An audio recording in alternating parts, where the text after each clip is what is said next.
Right, my babies. Uh, sure, this video was a bit interesting, yeah.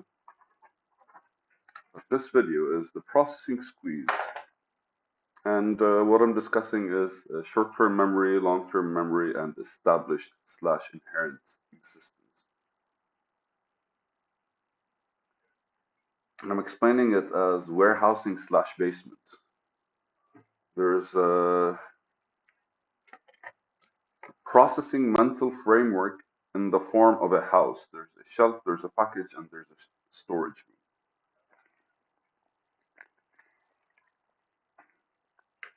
I am describing, I was trying to describe or explain to myself slash Tariq how how processing something actually works. Now it's funny. Uh, the things that linger in your head are have a higher chance of lingering if they were associated with like negative feelings.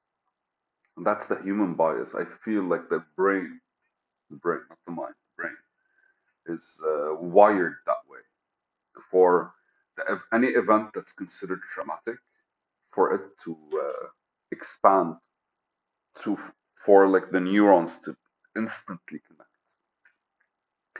Now, hear me out. I'm imagining a neuron connecting basically, and I'm imagining its own struggle. So if I am not really struggling, then I'm not really going to be fueling the neuron. Have you seen one of those videos where the neuron's kind of like, where am I going? Where am I going? Oh, I got you, right? Uh, that's effectively what I'm kind of talking about, I guess. So, anyways, uh, it seems like we really have to show proof that something is relevant. I feel that's something that's unique about the system that we kind of like developed, the evolutionary system that we developed.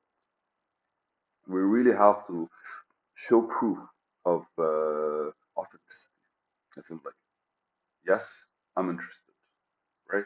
Yes, that's the one. Yes, do something about it, create space for it.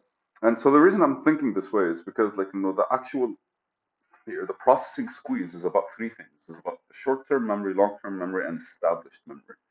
And the short-term memory is basically shelf life, and then basically here I'm saying like blocker slash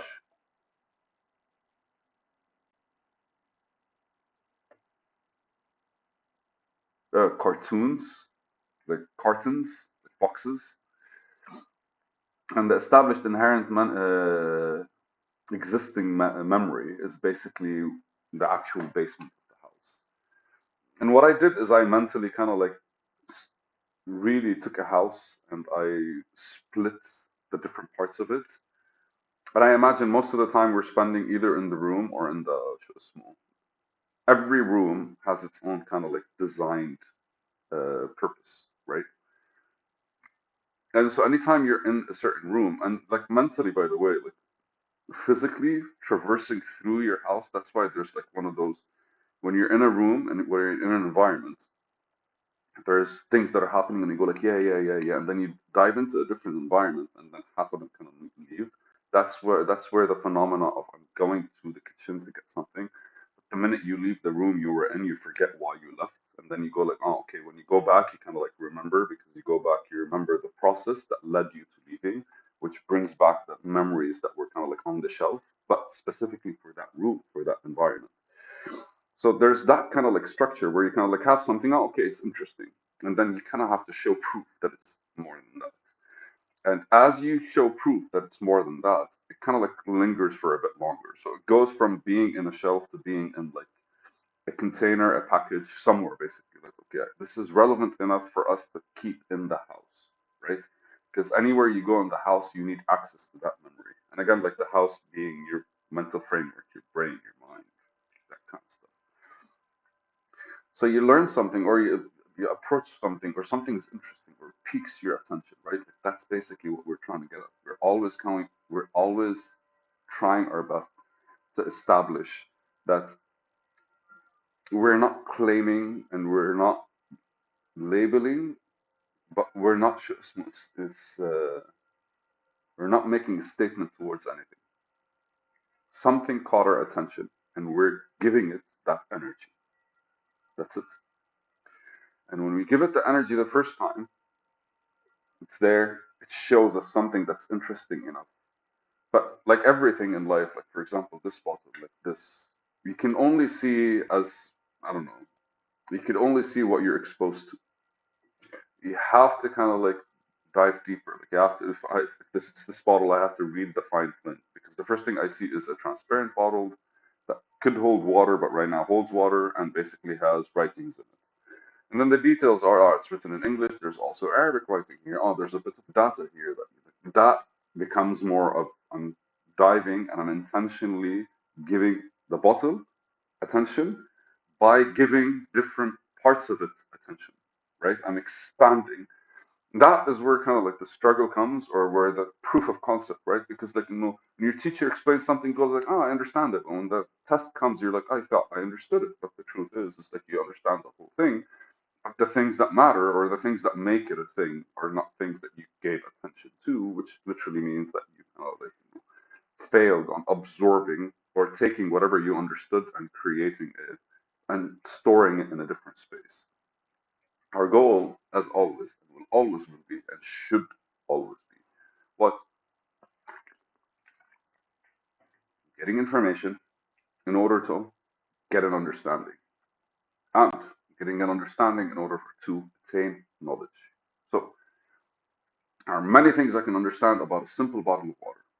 There's information about the water, there's information about the plastic, there's information about the manufacturer, and there's information about the histories of every single thing that comes to it, the benefits of water, the minerals in the water. All of this is information, which leads to an understanding of the manufacturer, the plastic, the way plastic is, the way water kind of like supports the world, the minerals that support the body. All of these are different forms of understanding. By the end of it, once I reach a certain level of depth, I guess, or once I've exposed enough of the details, what happens is I actually get to a point where I have knowledge.